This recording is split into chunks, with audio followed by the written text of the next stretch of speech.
untuk menyatakan berhenti.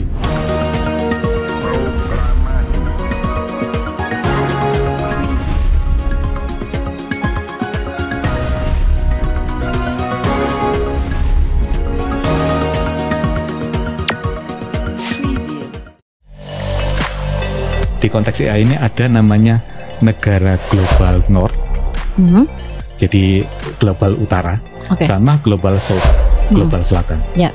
Pembeda di antara kedua negara itu, kelompok negara ini adalah kalau global north mereka yang leading untuk mengembangkan AI sampai masuk ke industri sampai lebih produktif. Sementara yang global south ini mereka negara yang mungkin bisa jadi cuma sekedar pasar atau memang masih terlambat untuk mengadopsi AI dalam konteks aplikasi, infrastruktur maupun juga talentanya, sumber daya manusianya. Assalamualaikum warahmatullahi wabarakatuh. Selamat datang di Secret Story Podcast. Kembali lagi bersama saya Naura. Teman-teman, hari ini kita akan membongkar cerita di balik layar tentang bagaimana kecerdasan buatan yang katanya pintar dan efisien perlahan menggeser peran manusia. Dan benarkah kita semua berisiko kehilangan pekerjaan atau justru kita sedang menuju era yang lebih baik lagi? Bersama para ahli, pelaku industri dan kisah nyata dari lapangan, kita akan mengupas sisi terang dari dan gelap AI bagi masa depan tenaga kerja di Indonesia. Telah bergabung bersama kami Mas Taufik yang saat ini sedang menempuh pendidikan sebagai mahasiswa doktoral Kepemimpinan dan Inovasi Kebijakan di UGM. Assalamualaikum Mas, selamat datang di studio kami hari ini. Waalaikumsalam warahmatullahi wabarakatuh, Mbak Naura atau Mbak Nau ya? Ya, boleh Mas. Nah, terima kasih ya Mas sudah mau bergabung bersama kami hari ini. Nah Mas, seperti yang saya tadi sudah ungkapkan di pembukaan ya. Nah, kira-kira bagaimana sih Mas Taufik melihat fenomena ini, AI ini Mas?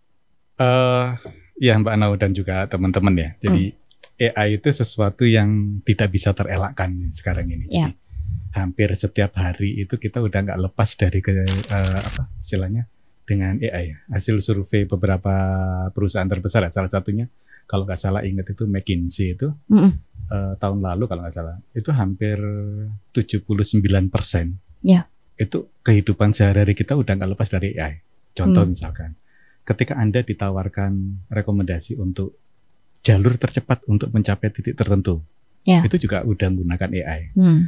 Lewat asisten yang ada di ponsel pintar kita, itu pun juga AI juga gitu. Betul. Bahkan kalau mungkin yang ada di Jakarta, KAI itu udah sekitar hampir 2 atau 3 tahun, itu udah menerapkan AI untuk melihat, waktu mulainya ketika untuk memantau suhu tubuh ketika pandemi. Tapi sekarang udah mulai digunakan untuk melihat identifikasi copet atau orang-orang yang dia termasuk, dia kan concern banget terhadap pelaku pelecehan seksual. Jadi ketika ada identifikasi orang itu dia langsung diblokir, nggak bisa masuk ke stasiun. Itu contoh yang mungkin di dunia sehari-hari kita ya. Betul. Ada cukup banyak, bahkan mulai di level industri, kemudian juga sampai ke level praktis sehari-hari.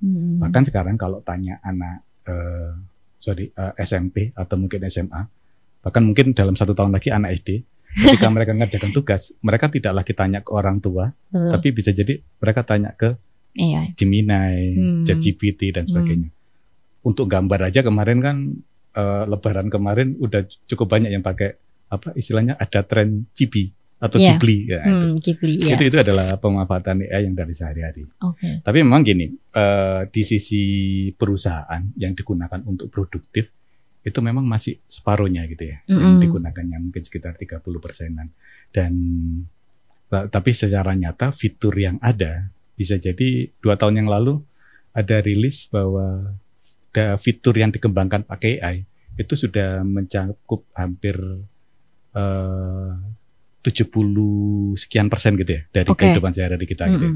Dan bisa jadi kalau sekarang ini mungkin saya bisa optimis bisa jadi 80%.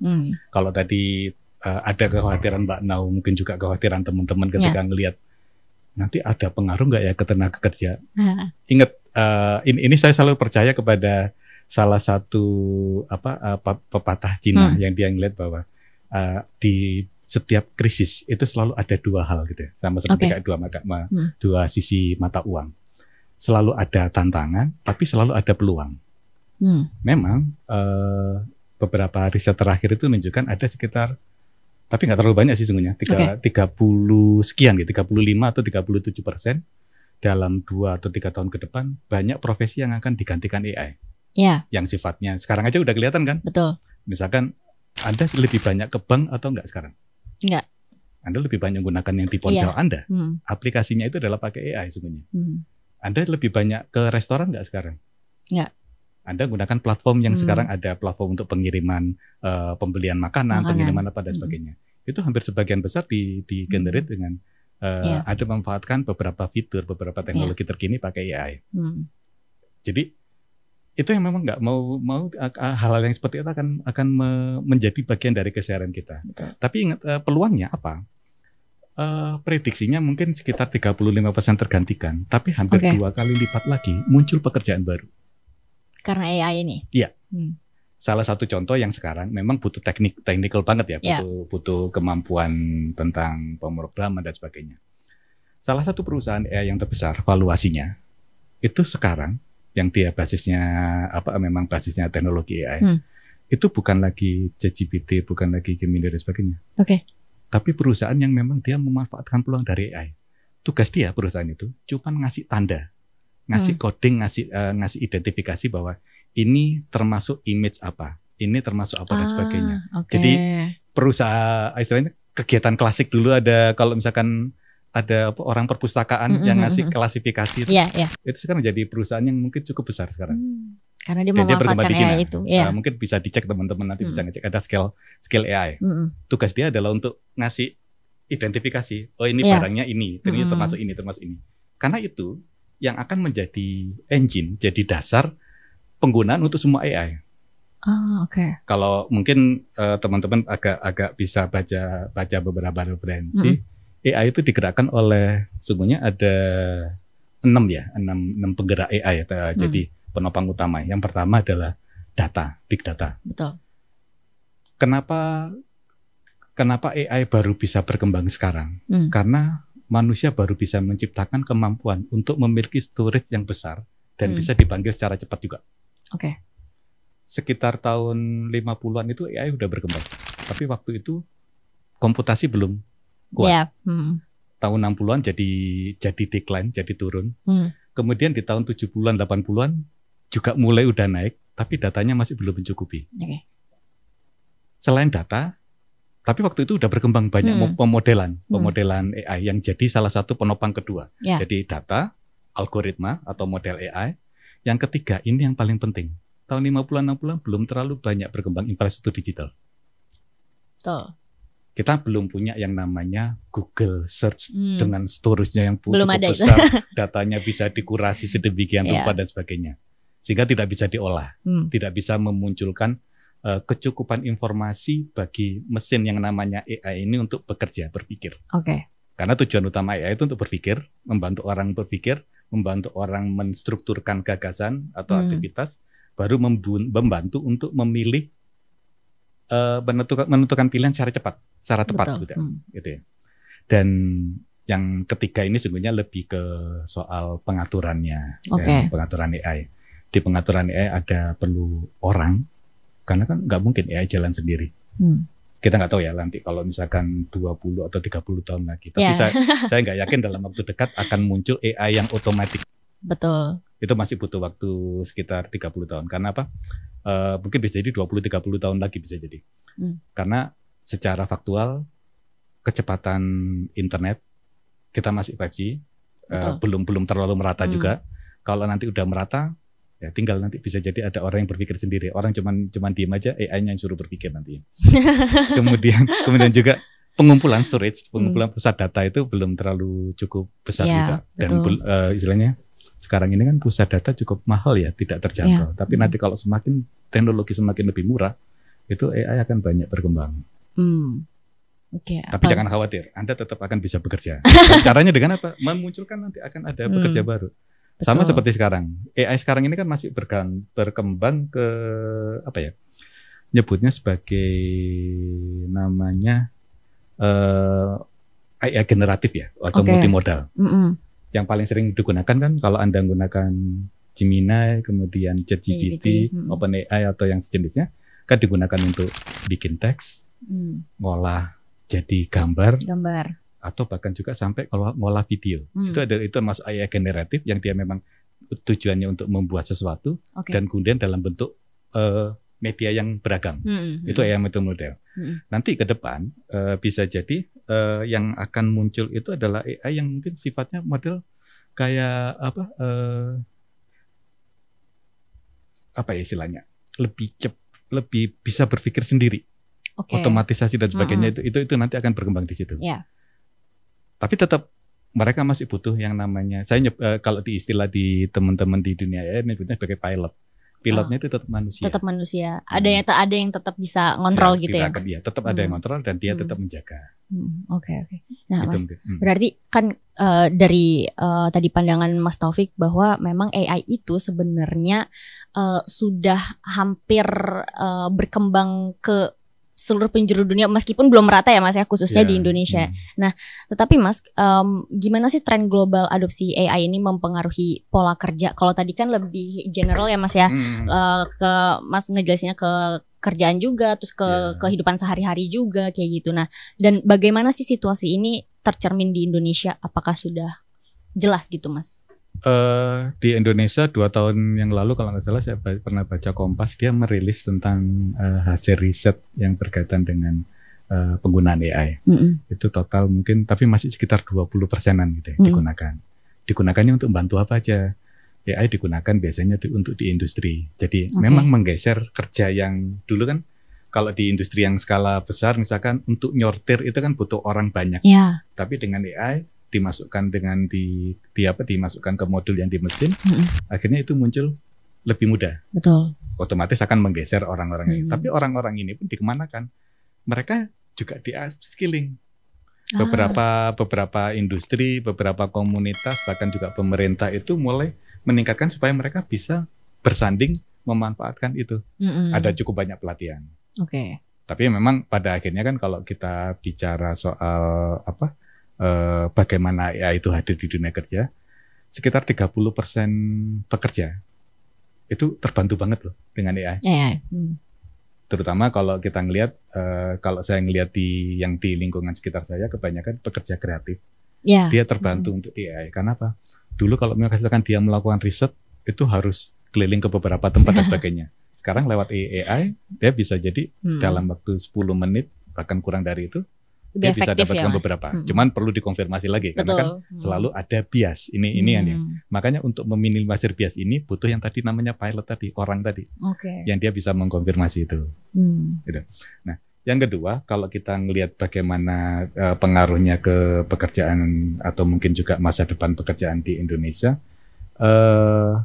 sungguhnya kalau kita lihat ya, mungkin agak lompat, bisa jadi nantinya AI itu bukan lagi sebagai medium. Sementara ini kan kita cuma manfaatin dia sebagai medium. Betul. Tapi nantinya AI itu sama seperti kayak misalkan kalau kita dulu ini saya menganalogikannya perkembangannya kalau di sisi teknologi. Dulu ketika kita menggunakan telepon ponsel, itu kan cuma untuk telepon sama SMS. Infrastruktur dasarnya namanya jaring frekuensi radio. Sekarang udah mulai bergeser untuk masuk ke yang namanya adalah data, big data. Nah, nanti kelemahan dari big data itu adalah pengolahannya masih butuh orang. Maka sekarang lagi tren kan sekarang kalau misalkan Anda lihat di beberapa lowongan pekerjaan dibutuhkan data analis, dibutuhkan data scientist gitu. Itu kan profesi baru karena kemunculan big data. Yang otomatis menggantikan dulu orang-orang yang bagian nyambung kabel, bagian dan sebagainya, yang berkaitan dengan telekomunikasi. Ketika basisnya big data, habis ini AI akan berkembang lagi, dia akan jadi platform sama seperti kayak big data. Infrastruktur dasarnya pakai AI. Jadi dia nanti tetap akan dijaga orang-orang yang tahu teknis, tapi di atasnya lagi nanti akan ada banyak profesi baru bermunculan. Apa aja yang mungkin muncul? Yang paling kentara selain tadi yang dia bagian untuk mengidentifikasi, orang yang bagian untuk bikin model atau algoritma. Karena yang tahu kebutuhan manusia siapa? Nggak mungkin AI kan? Orang yang manusia, berpikir kan? Cuman ini yang jadi kekhawatiran beberapa diskusi di kalangan akademisi atau juga peneliti. ketika semakin orang banyak menggantungkan ke AI, apakah sisi kemanusiaannya akan hilang gitu? Apakah akan bergeser akan bergeser gitu ya? Tapi ternyata sama seperti kayak dulu mungkin ya. Dulu kita kalau misalkan ngandelin pencarian referensi, datang ke perpustakaan. Iya. Kemudian sekarang nggak perlu kan? Google. Pakai Google. Oke. Ya, pencarian online ya, pencarian itu. Apakah itu akan menggantikan orang yang bekerja di perpustakaan? Enggak. Betul. Tapi mereka punya peningkatan, orang-orang yang bekerja di perpustakaan, mereka sudah bekerja untuk menjadi data entry, menata dan mengkatalogkan resources yang ada di online. Nanti ke depannya kan semacam itu. Karena kayak gini, informasi yang sekarang ada, contoh mungkin Anda bisa menemukan banyak informasi, tapi tidak semua informasi itu tertata dengan bagus sesuai dengan kebutuhan Anda. Iya. AI hadir untuk di situ saat ini. Tapi nantinya ke depan AI bisa jadi evolusinya akan bantu ke istilahnya kayak kecerdasan yang sifatnya umum. Jadi yang mungkin kalau misalkan lihat kecerdasan dasar manusia yang untuk memilah informasi, mengidentifikasi. Nanti akhirnya akan begitu gitu. Itu akan jadi ambil alih oleh AI. Iya. Bahkan sekarang aja kan jatuhnya kalau dari yang saya lihat ya, maksudnya sering misalkan pakai AI atau misalnya dari cerita teman-teman juga gitu ya, misalnya bahkan itu juga udah bisa secara tidak langsung menjadikan AI itu decision maker ya. Iya kan, secara tidak langsung, maksudnya dengan menggunakan AI akhirnya, yaudah kata AI gini, yaudah gue gini deh akhirnya gitu. Tapi saya tetap percaya bahwa manusia yang tidak bisa ditiru sejauh ini ya, saya nggak tahu. Tapi kalau misalkan 100 tahun, 50 tahun atau 100 tahun ke depan, tapi sejauh ini manusia yang punya yang namanya selalu kalau misalkan kita bicara di pengetahuan, di keilmuan itu mereka punya yang namanya kebajikan. Itu yang belum bisa diadopsi ya. Jadi lah kembali ke soal pekerjaan tadi misalkan. Kita terbantu banget. Ada otomatisasi istilahnya kerjaan semakin otomatis gitu ya. Betul. Kita dulu kalau misalkan harus ngumpulin data taruhlah untuk yang teman-teman mahasiswa yang dia komunikasi ngumpulin data media itu harus clipping. Masih ada istilah clipping kayak manual gitu ya. Kemudian harus ngumpulin lagi searching satu-satu. Tapi kalau dengan AI sekarang ditarik otomatis bisa dengan mesin yang basisnya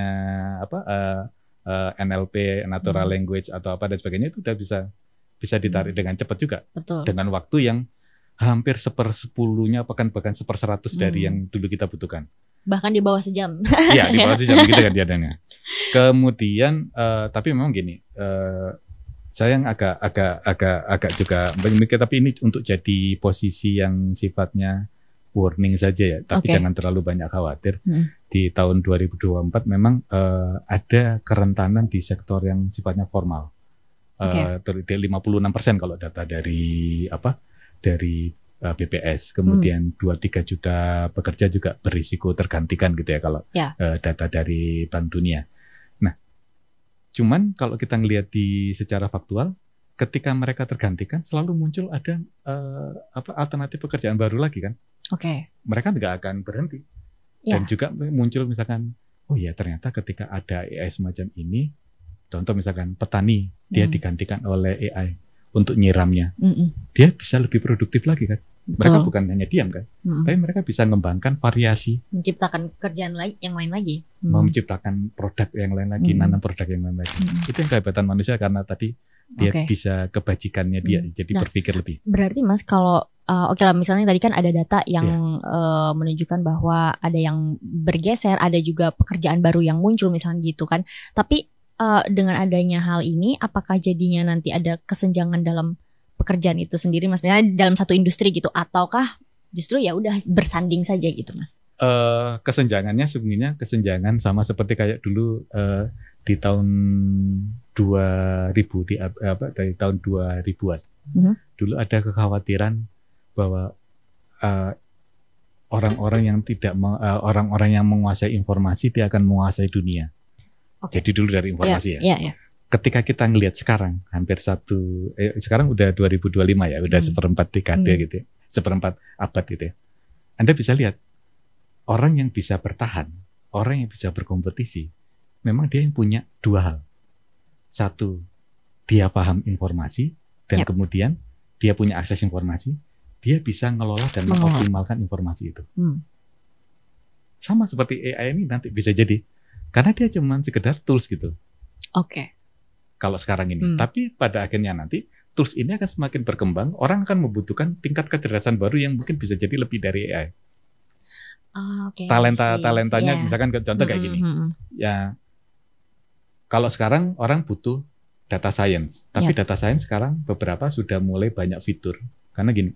Secara faktual, kalau kita lihat secara global ya, hampir tiap hari itu ada 50 aplikasi yang muncul dalam GitHub AI. Jadi AI ini banyak dikembangkan oleh komunitas juga. Oke, ya. Jadi ada banyak aplikasi yang muncul. Otomatis aplikasi itu ketika digunakan, diuji coba, butuh orang kan? Iya. Ketika dia bisa dioperasikan di level yang sampai ke, taruhlah, ke level yang industri gitu, dia butuh orang juga untuk bisa mengoperasikan. Ada terbuka lagi pekerjaan baru. Betul. Di situ jadi terbuka lagi peluang barunya. Peluang barunya juga tinggal optimis saja. Cuman memang gini, bahkan beberapa, tapi memang gini, kita juga harus ada data yang dia nyebut tidak semua peluang yang ada di AI, peluang kerja baru itu bisa terisi. Betul. Contoh misalkan mungkin kalau taruh lagi nih. Secara faktual kalau kita bicara tadi kesenjangan lagi sekarang ini adalah mereka yang bisa mengoptimalkan AI secara produktif sama yang tidak. Yep. Sama seperti kayak dulu sekitar 1/4 abad yang lalu, mereka yang menguasai informasi sama yang tidak menguasai informasi. Mereka yang bisa mengembangkan jejaring informasi itu sama tidak. Yeah. Jadi tantangannya ke situ jadi nanti. Semakin Anda pintar untuk memanfaatkan AI, peluang bagi Anda cukup besar. Saya ngelihat gini. Ada teman-teman yang mungkin sekarang beberapa yang jadi konten kreator yang sekarang yang menjadi konten kreator itu malah mereka lebih banyak memanfaatkan AI. Jadi tidak harus dengan apa istilahnya gini, malah bahkan lebih efisien. Contoh, kalau dulu ketika konten kreator itu dia butuh diskusi biasanya kalau memang di kafe. Tapi sekarang dengan satu perangkat yang dia terhubung dengan internet, pakai salah satu akun AI, dia bisa muncul beberapa ide konten. Kayak gitu ya. Iya betul. Itu contoh yang mungkin sederhana yang bagaimana pemanfaatan AI dan bisa menggunakan. Tapi di level global, terus terang ini memang masih ada tantangan juga sih kalau kita ngomong agak ke global lagi ya. Mungkin justru sisi gelapnya. Ya berarti secara globalnya masih ada tantangan ya Mas ya. Gimana di kita maksudnya gitu? Indonesia termasuk dari negara-negara kalau sekarang kalau dulu kan ada namanya negara maju, negara apa itu kan. Betul. Di konteks AI ini ada namanya negara global north. Jadi global utara sama global south, global selatan. Pembeda di antara kedua negara itu, kelompok negara ini adalah kalau global north, mereka yang leading untuk mengembangkan AI sampai masuk ke industri, sampai lebih produktif. Sementara yang global south, ini mereka negara yang mungkin bisa jadi cuma sekedar pasar, atau memang masih terlambat untuk mengadopsi AI dalam konteks aplikasi, infrastruktur, maupun juga talentanya, sumber daya manusianya. Indonesia sekarang lagi berjuang ke situ nih. Ini sisi yang di sisi globalnya. Ada cukup banyak hal-hal yang PR ya, mungkin mungkin pemerintah nggak akan sendirian nih. Betul. Itu udah dimulai di tahun 2010 sebenarnya pertarungannya cukup di level global. Sampai sekarang. Sampai sekarang, apalagi yang sekarang kan negara yang kalau misalkan kita lihat yang paling top 3 atau top 3-nya kan yang paling leading tentu sekarang China kan. Amerika aja di level kedua. Betul. Kalah dengan China gitu ya. Nah, tapi Mas untuk di Indonesia sendiri kan tadi mungkin kita udah ngomong ya ada kesenjangan gitu kan ya Mas ya. Mungkin ada yang bisa nantinya mengelola atau menggunakan atau ada nggak sih sebenarnya yang nantinya bisa memanfaatkan ada juga yang mungkin menolak untuk memanfaatkan itu. Nah, bagaimana sih kondisi keterampilan digital pekerja Indonesia saat ini untuk menghadapi AI dan apakah ada langkah cepat yang perlu dilakukan gitu Mas? Ini pertanyaannya harusnya diarahkan ke pemerintah ya sebenarnya. Kan nggak apa-apa kan Mas. Siapa tahu bisa mewakili juga nih Mas. Oke. Ada banyak data yang selalu diungkap oleh pemerintah bahwa untuk tahun 2030, 5 tahun ke depan, kita butuh 9 juta talenta. Salah satunya yang berkaitan dengan soal AI, yang salah satu aspeknya juga talenta digital istilahnya. Tapi kalau menurut saya sih sebenarnya talenta digital ini bukan hanya dicetak, istilahnya bukan hanya melalui pendidikan, tapi dia juga bisa tumbuh dan berkembang lewat komunitas, lewat ekosistem karena kebutuhan tuntutan industri dan sebagainya. Nah, saya kira sekarang ini kalau mungkin kita bisa apresiasi beberapa pemerintah udah nyediain ya. Jadi sekarang malah bukan hanya satu kementerian aja, tapi beberapa kementerian nyediain peluang ada pelatihan AI dasar. Saya nyebutnya pelatihan AI dasar ini bukan hal yang sia-sia, tapi orang ketika tahu bagaimana cara dia menggunakan perangkat sama logika berpikir dasarnya, dia akan bisa berkembang lebih jauh. Tapi untuk berkembang lebih jauh itu butuh yang namanya ekosistem, lingkungan yang tepat. Sama seperti kayak ikan nggak akan bisa hidup di mana, di padang pasir gitu ya, dia. Tapi dia akan bisa hidup di air. Nah, PR-nya sekarang adalah menemukan air yang tepat. Hampir semua yang basisnya AI itu semuanya sudah tersedia secara online. Dan saya pikir ada cukup banyak komunitas, mulai dari yang sifatnya produktif untuk solutif sampai yang sifatnya untuk yang apa ya istilahnya, untuk mengganggu ya. Mengganggu kan ini cukup mulai dari yang paling sederhana nyebarin disinformasi, bikin video fake video dan sebagainya, sampai yang dia memang tujuannya adalah untuk merusak sampai mengganggu sistem informasi, aplikasi apa dan sebagainya. Ini ada tersedia semua. Pilihannya adalah pada akhirnya terakhir yang menentukan adalah Anda bersikap seperti apa, teman-teman bersikap seperti apa, pengambilan sikap itu. Saya nggak akan meminta teman-teman harus adopsi AI atau apa dan sebagainya. Terserah pilihan masing-masing. Betul. Jika Anda merasa bahwa itu dibutuhkan, ambil peluang itu. Kalau memang tidak dibutuhkan, ya udah. Contoh yang paling sederhana, tentu masih ada perdebatan nih di dunia akademisi ya. Betul. Baik untuk soal penggunaan AI gitu ya. Ada yang boleh menggunakan, ada yang tidak dan sebagainya. Tapi pada akhirnya adalah kalau sama seperti kalau misalkan kita menyuruh anak sekolah untuk tidak boleh menyontek. Menyontek itu kalau saya pribadi ya, mungkin bisa jadi kita bisa berbeda. Menyontek itu sebenarnya bukan hal yang harus dilarang. Karena apa? Satu hal yang tidak bisa dicontek itu adalah cara berpikir. Betul. Cara berpikir ini yang genuine. Jadi kalau misalkan nanti gimana? Kalau ada yang dia bisa berpikir bagaimana menyontek dengan mudah, berarti dia kreatif kan? ini cara yang paling. Tapi menurut saya gini, kembali ke soal AI tadi, di AI dia cuma bisa jadi cuma sekedar perangkat. Betul. Yang algoritma tadi, model AI dan sebagainya, kita yang menggunakan dengan optimal. Itu yang tidak bisa dicontoh. Soalnya ini lazim terjadi.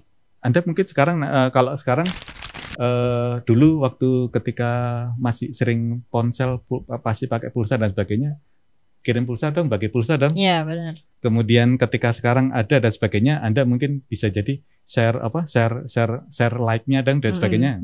Nanti ke depan yang paling banyak diminta berkait dengan AI, bagi prompt-nya dong. Supaya aku bisa dapat hasil seperti itu gitu. Itu kan yang terjadi. Betul. Sekarang ini. Di AI ada orang, karena apa? Tidak semua orang bisa kreatif untuk memilih dan menentukan instruksi yang tepat sehingga menghasilkan sesuatu karya yang memang dia butuhkan. Itu polanya semacam itu. Ini yang nggak bisa dicontek. Ya, pada akhirnya ya AI hanya perangkat ya Mas ya. Ujung-ujungnya juga tetap maksudnya misalkan nih Mas untuk ngerjain suatu pekerjaan atau misalkan tugas kuliah lah misalnya kayak gitu kan, ujung-ujungnya kan meskipun pakai AI tapi kita tetap ada kalau kayak gitu ya, inisiatif atau ya dari kita lah untuk berpikir lagi, untuk misalkan di generate lagi dari cara berpikir kita. Tapi mungkin ada juga yang enggak. Itu balik lagi tadi kata Mas Taufik ya, balik ke orangnya lagi, gimana memanfaatkannya ujung-ujungnya. Tapi nanti bisa jadi ada muncul satu, ini yang mungkin juga tidak akan pernah terpikirkan ya. Bisa jadi nanti akan ada muncul pekerjaan baru yang kalau di luar nyebutnya sebagai AI ethics. Mereka yang menjadi penjaga garis penggunaan AI secara etik seperti apa.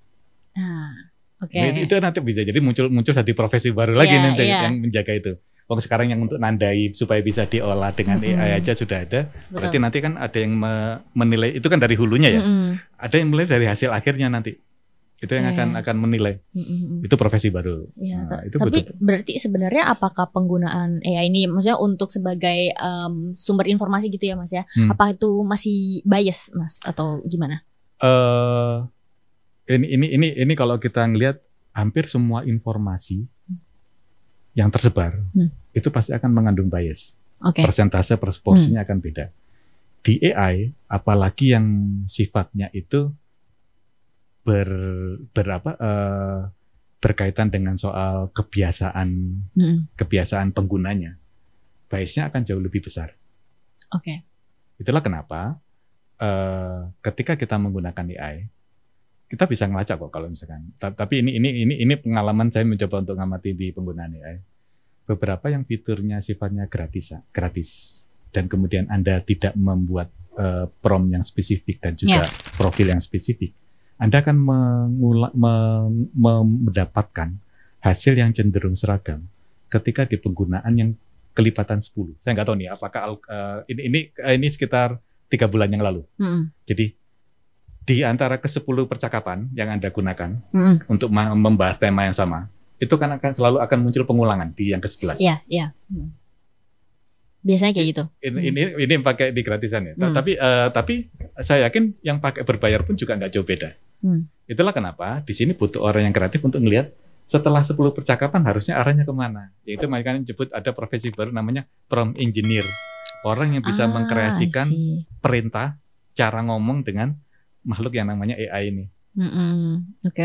Iya. Nah, di situ biasanya memang muncul karena apa? Kita terbatas nih. Udah, apalagi kalau misalkan mungkin saya nyontohkan lagi jadi mahasiswa, kena tugas, kena deadline, lagi stuck, langsung ngomong cuman yang gitu aja. Tapi akhirnya yang sering kali muncul ketika kita kalau misalkan ada beberapa yang basisnya large language machine yang LLM seperti Gemini, mereka punya keterbatasan untuk referensinya. Biasanya karena dia baca data cukup banyak, taruhlah misalkan Anda pernah bikin jurnal atau mungkin pernah bikin skripsi yang mungkin tebalnya 100 halaman gitu ya. AI itu dia tidak bisa membedakan sejauh yang sekarang ini. Ada yang di kutipan yang di halaman 1 dan juga ada yang di daftar pustaka. Kadang otomatis yang akan dia ambil ketika dia mengutip dengan nama penulisnya di halaman 1, tapi referensi pustakanya adalah yang di daftar pustaka yang dia penulis yang berbeda. Karena dia anggap sebagai data yang sama. Ini yang masih ada potensi biasnya kalau kita ngamatin hasil pencarian di AI. Ternyata bisa. Jadi dia ngebacanya sama gitu ya Mas? Iya, dianggap sebagai satu produk yang sama. Padahal itu kan beda. Contoh misalkan dikutip yang di halaman 1 Mbak Naura tahun sekian gitu ya. Citasinya gitu ya Mas ya. Tapi ketika di daftar pustaka kan ternyata bukan penulisnya adalah dari siapa gitu, dari Taufik atau siapa gitu. Tapi itu ketika dibuat dari rangkuman munculnya Naura tahun sekian pakai karya atau judul yang dari Taufik tadi. Jadinya bias. Jadi biasnya masih salah.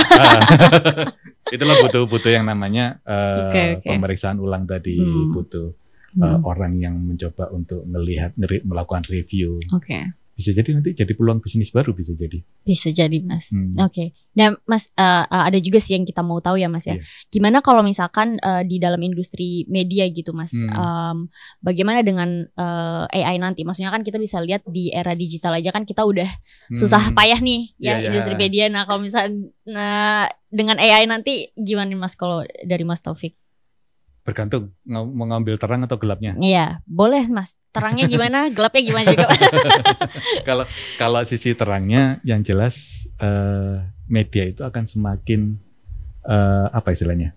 Akan dari sisi proses, dari sisi bisnis proses dan sebagainya akan semakin efisien. Betul. Nggak butuh terlalu banyak orang. Pastinya.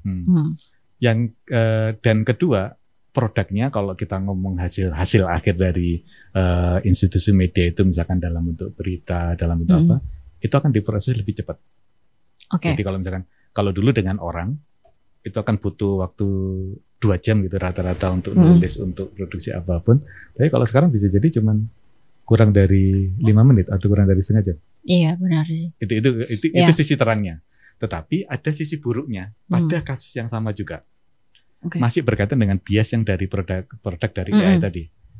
Ada banyak fakta yang tidak bisa terverifikasi. Kalau kita ngomong media kan berarti hubungannya dengan konteks jurnalistik. Jurnalistik intinya adalah bagaimana bisa menyajikan fakta itu seperti apa adanya, faktual gitu ya. Ada banyak gitu. Saya pernah ngalamin, nyoba karena iseng ya, bikin. Coba buat berita gitu ya. Yang muncul itu adalah ketika kita menyarankan prompt ini, dia menyebut sumber referensi peraturan pemerintah. Peraturan itu belum muncul, belum dipublish, tapi di AI sudah disebutkan nomornya sama tahunnya. Wow, oke. Dari mana? Ya, karena dia cuman bisa jadi mencantolkan, mengaitkan dengan satu kata yang berkaitan dengan itu. Kebetulan waktu itu kalau nggak salah berkaitan dengan anak kalau nggak salah. Jadi yang diambil itu adalah peraturan pemerintah pengatur tentang kota ramah anak. Tapi disebut sebagai peraturan pemerintah, padahal itu adalah peraturan bupati. Ini yang terjadi. Maka kita perlu hati-hati. Itu sisi gelapnya. Oke. Ada lagi yang kalau kita ngelihat sisi terangnya lagi nanti. Setiap orang bisa jadi akan bisa memiliki media sendiri. Setiap individu nih Mas. Setiap orang bisa peluang untuk media sendiri. Otomatis ketika perlu memilih media sendiri, dia bisa create apapun gitu ya. Jadi bisa bikin, mungkin bisa jadi nanti sama seperti kayak yang sekarang terjadi ya. Di beberapa aplikasi mereka bisa jualan sekalipun nggak punya dapur sendiri gitu. Iya betul. Dengan aplikasi e-commerce, aplikasinya kan gitu ya. Tapi sisi gelapnya, ketika semakin banyak informasi bertebaran, orang akan sulit untuk nyebut ini beneran apa enggak. Nggak bisa membedakan. Nggak bisa membedakan. Kemarin saya dapat WA dari salah satu teman. Dia tanya, kebetulan dia share videonya udah ketahuan di-generate pakai AI, pakai video, dan dia nyebut informasi yang tidak masuk akal. Di balik rudal yang ada di Timur Tengah yang dipakai Iran atau Israel, itu ada 2 orang wanita Indonesia, namanya Ayu dan Indah. Udah kelihatan bohong banget. Ini yang terjadi. Karena mereka create-nya itu cuman dengan prompt aja, kemudian disusun narasinya mereka AI akan jalan sendiri. Videonya lumayan bagus. Wah. Tapi berarti, tapi untungnya bisa ngebedain kan, Mas? Bagi anak-anak muda, susah. Kalau anak muda malah dia istilahnya mereka, apalagi yang sekarang Gen Z ya, mereka lahir udah pegang ponsel ya, mereka udah bisa bedakan. Tapi yang istilahnya di atas saya, kebetulan yang nge-share itu adalah memang dia senior saya, selisih 5 tahun di atas. Dia sulit bedakan konfirmasi ini beneran apa enggak. Hal kayak gitu yang nanti akan terjadi. Karena semakin banyak orang jadi produsen, dia berusaha untuk membawa kebenaran versi mereka sendiri. Iya, betul. Saya nggak tahu nih, ini nantinya akan diatur secara apakah cukup dengan aturan etika, ataukah seperti apa. Tapi yang jelas kayaknya kemarin dapat info, pemerintah sih mau ngeluarin kayak entah model apa namanya peraturan pemerintah atau mungkin peraturan presiden kalau nggak salah yang mengatur tentang penggunaan AI yang berkaitan dengan di dunia digital. Ya, karena kan sekarang ini kan belum ada aturan yang jelas juga ya. Nah iya belum ada aturan yang saklek kan Mas. Jadi aturan, juga penggunaannya juga maksudnya bukan pasti bias sih tadi yang kata Mas bilang. Cuma kan jadinya tidak ada patokan atau aturannya gitu ya Mas ya. Saya sih malah berharap kalau nanti tidak hanya soal menyoroti hal yang sisi gelapnya aja aturan itu ada. Tapi bagaimana bisa mengoptimalkan yang sisi terangnya tadi. Sekaligus ini bagian dari komitmen untuk jaga bahwa tenaga kerja kita yang isu yang tadi awal tadi itu gak akan terpengaruh dengan AI. Malah lebih dapat banyak peluang dan juga dapat banyak banyak ragam produktivitas yang mungkin bisa menghasilkan sebagai profesi kah atau juga otomatis juga akan meningkatkan taraf hidup mereka gitu ya. Betul Mas. Nah Mas, tapi bisa nggak sih Mas ada kemungkinan kalau AI itu bisa memicu disintegrasi atau menciptakan konflik gitu Mas? Saya cuma ngasih ilustrasi ya, tapi ini bukan nggak sepenuhnya terjadi juga. Hmm. Kemarin ini yang menarik kalau Anda ngamati kasus Israel nyerang Iran. Ya. Sebenarnya fakta yang terjadi seperti apa? Ya diserang kan Mas Iran. Benar. Kan kita lihat di berita, di artikel. Di berita dan sebagainya. Ya. Itu yang terjadi di berita dan sebagainya. Tapi sebenarnya saya nggak tahu nih. Tapi ketika ngamatin beberapa konflik yang di Timur Tengah, hampir semua sajian baik itu video dan sebagainya, kita sulit loh membedakan apakah itu video beneran atau video produk AI.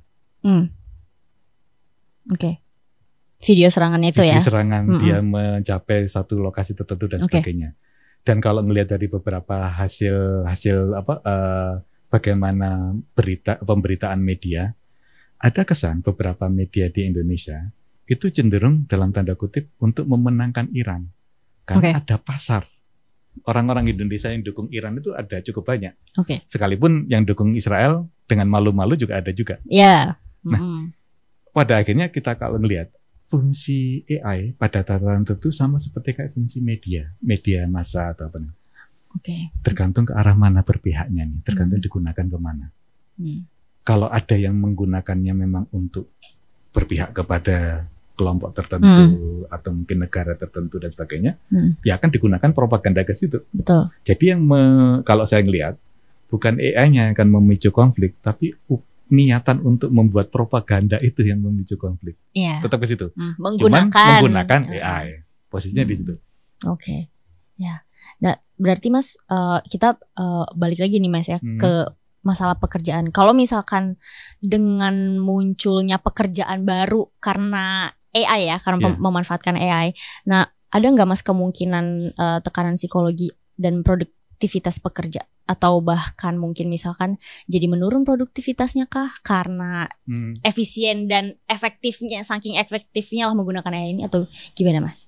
Mungkin di level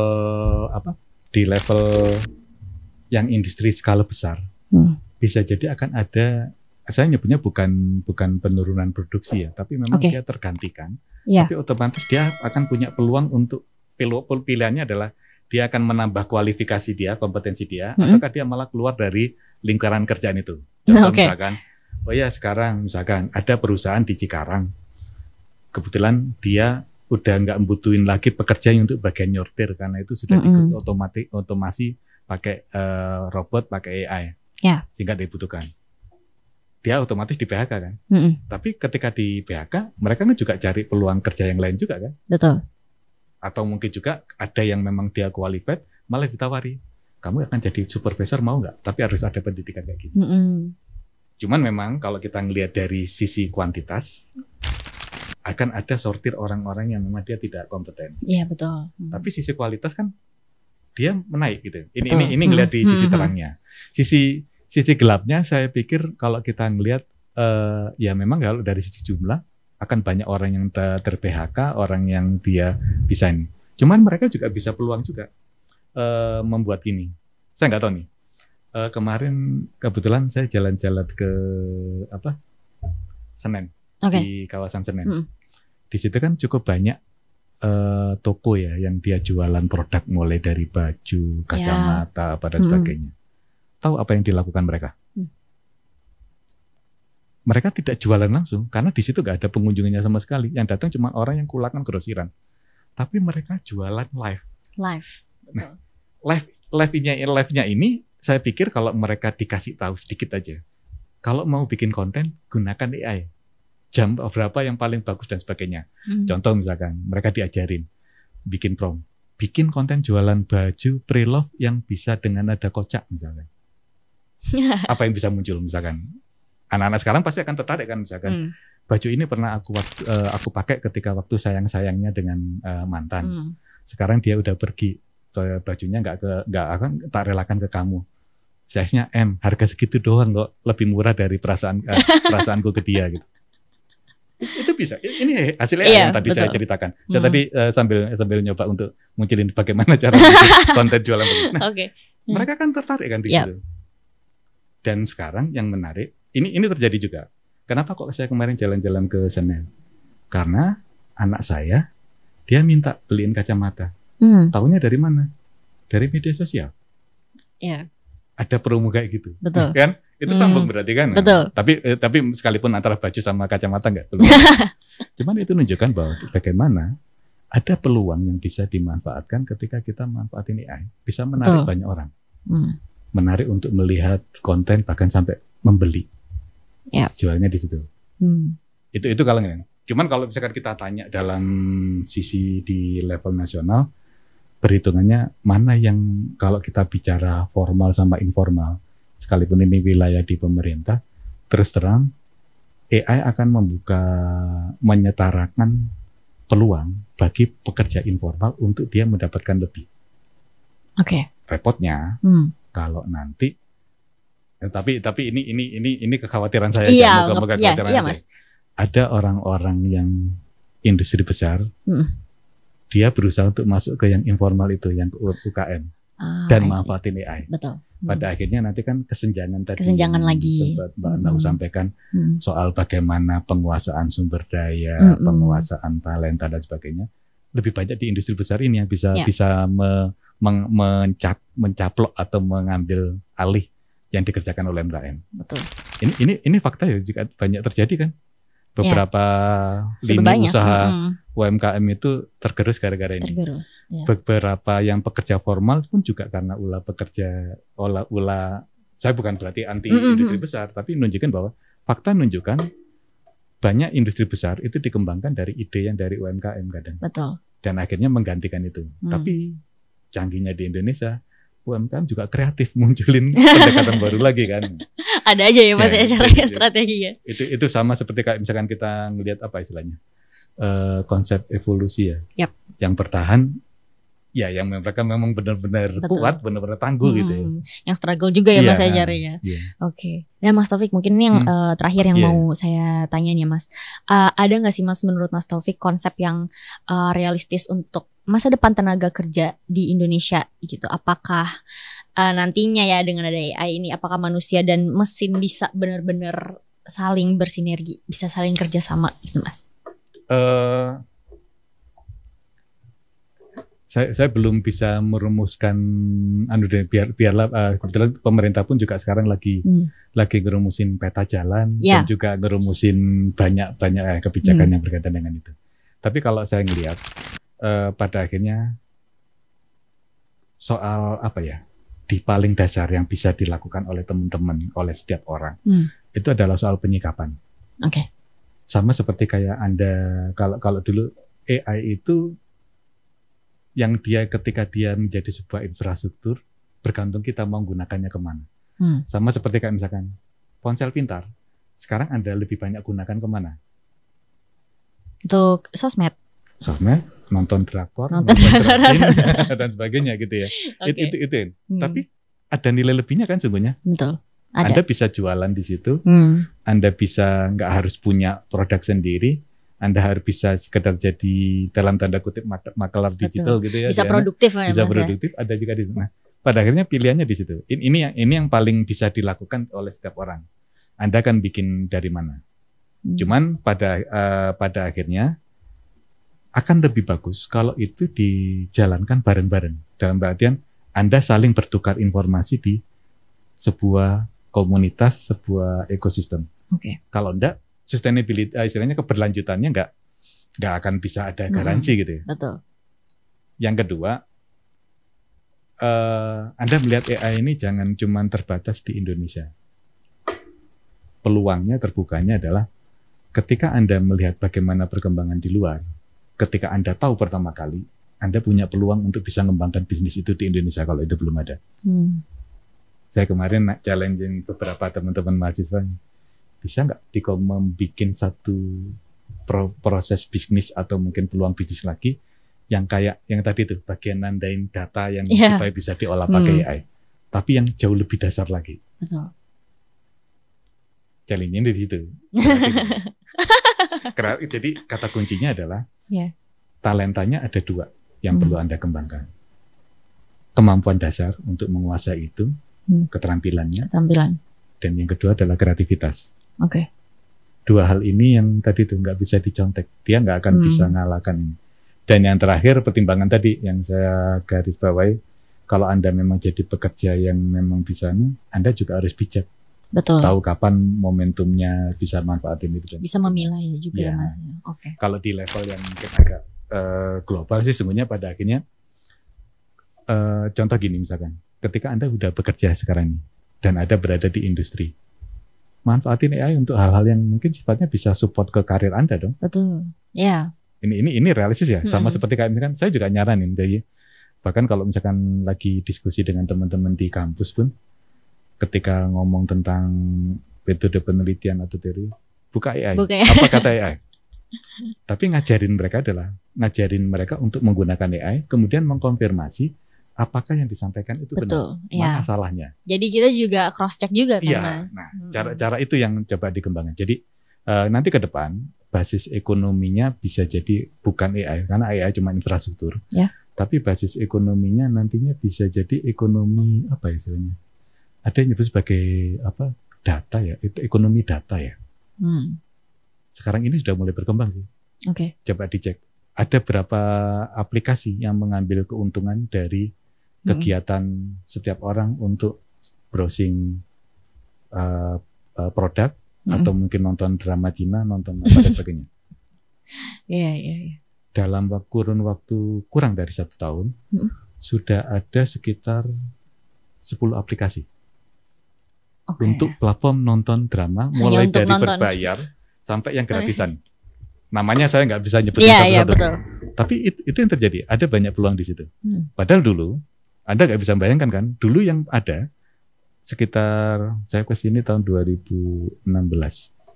Dulu yang ada itu cuma berkembang penyewaan DVD, penyewaan video. Iya, ada.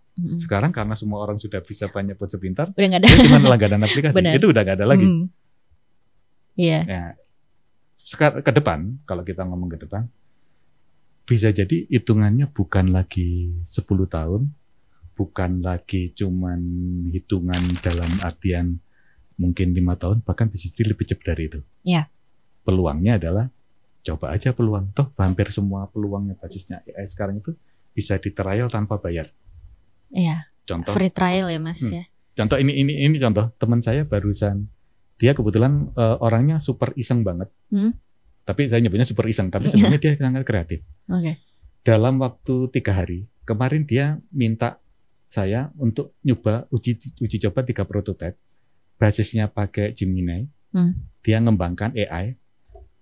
Satu, fitur yang pertama digunakan untuk bikin rencana pembelajaran RPS.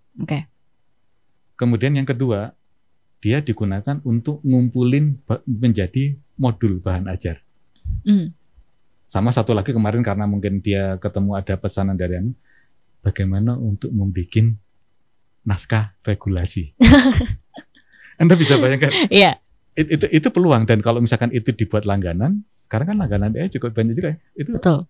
Dia bergeraknya dengan menggunakan teknologi itu aja, tapi menyediakan layanan, dia bisa untung ya. Kalau itu dikomersilkan, untungnya dia super iseng, jadi dia tidak butuh dikomersialkan.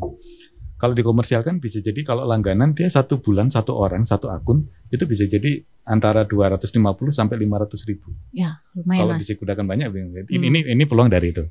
Oke. Itu yang terjadi, peluangnya di itu. Oke, Mas. Oke. Kalau untuk hitungan yang lain lagi kayaknya kita perlu adakan riset detail ya. Harus riset lanjutan lagi. Karena hampir semua laporan-laporan itu sifatnya masih prediksi. Oke, Mas. Oke. Oke, sip, Mas Taufik. Nah, tadi kita teman-teman baru aja diskusi sama Mas Taufik ya. Udah nggak kerasa kan Mas? Hampir 1 jam ternyata ya.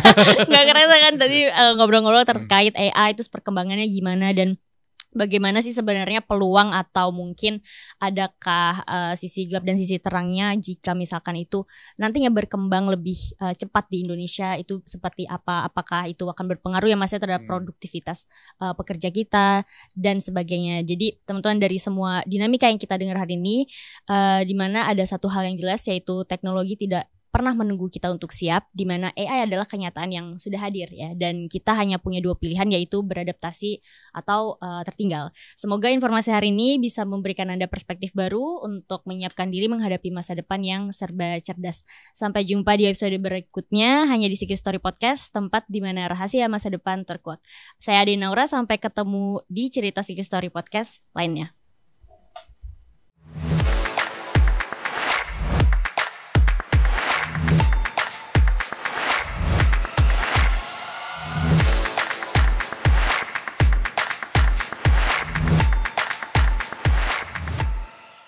Untuk menyatakan berhenti.